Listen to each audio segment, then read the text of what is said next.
Shalom, Ibu Bapak, Saudari-saudara.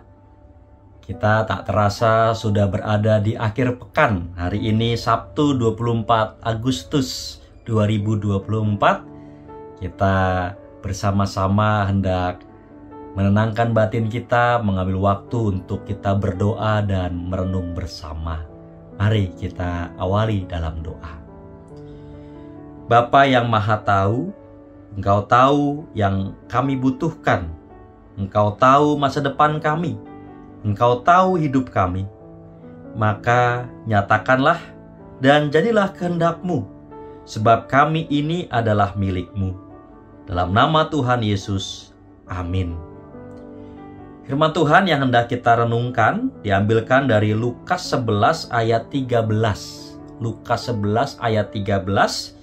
Jadi, jika kamu yang jahat tahu memberi pemberian yang baik kepada anak-anakmu, apalagi Bapamu yang di sorga, Ia akan memberikan Roh Kudus kepada mereka yang meminta kepadanya. Demikianlah firman Tuhan. Berbagi setiap kita yang mendengarkannya dan memelihara di dalam hatinya. Ibu Bapak, Saudara-saudara, ayat ini sangat menarik.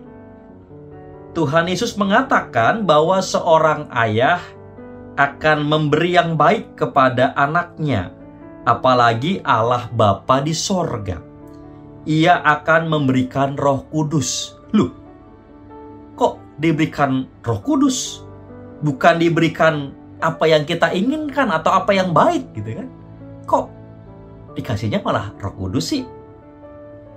Ibu Bapak, Saudara-saudara, tentu ketika sakit kita berdoa mohon kesembuhan.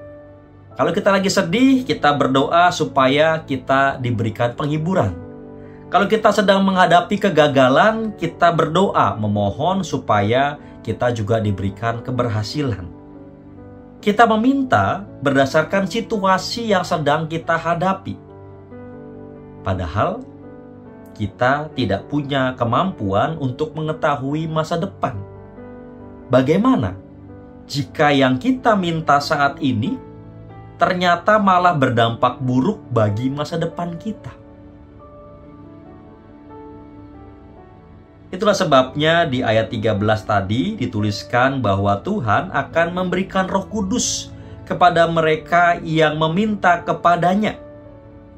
Roh Kudus akan memampukan kita untuk mengenali kehendak Bapa, sehingga kita kemudian bisa berdoa, Tuhan, jika sakit, jika gagal, jika sedang sedih, dan itu memang harus kami jalani, maka mampukanlah kami untuk menanggungnya, dan tolonglah kami untuk memahami kehendak-Mu atas semua peristiwa yang sedang terjadi ini. Dengan kata lain, Roh Kudus menolong kita untuk mengerti bahwa ada maksud Tuhan di balik setiap kejadian yang kita alami. Roh Kudus yang akan menolong kita untuk menemukan maksud Tuhan itu.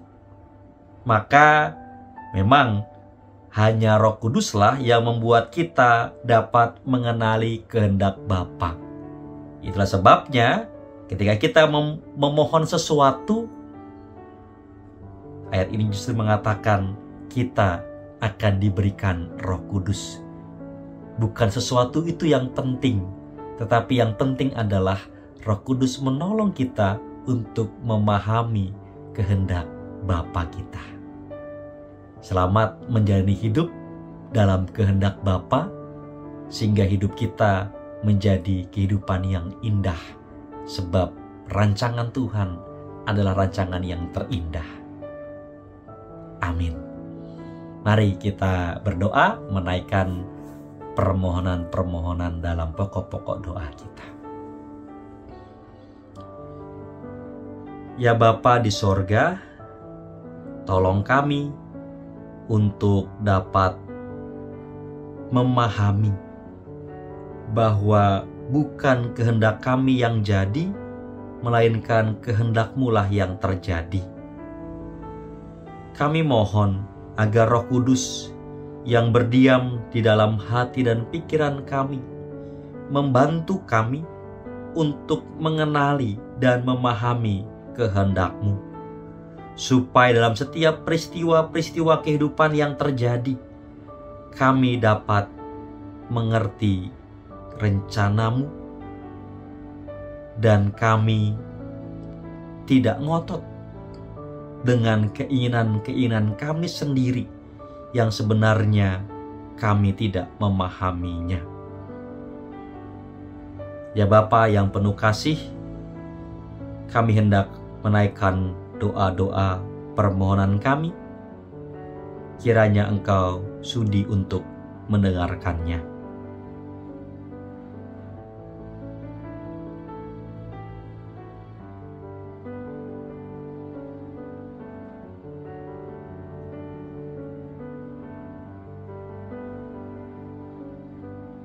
Ya Bapa, inilah pokok-pokok doa kami. Berikanlah kami Roh Kudus. Dalam nama Tuhan Yesus, kami memohon. Amin. Selamat berakhir pekan. Tuhan Yesus memberikan sukacita dan kegembiraan buat kita semua.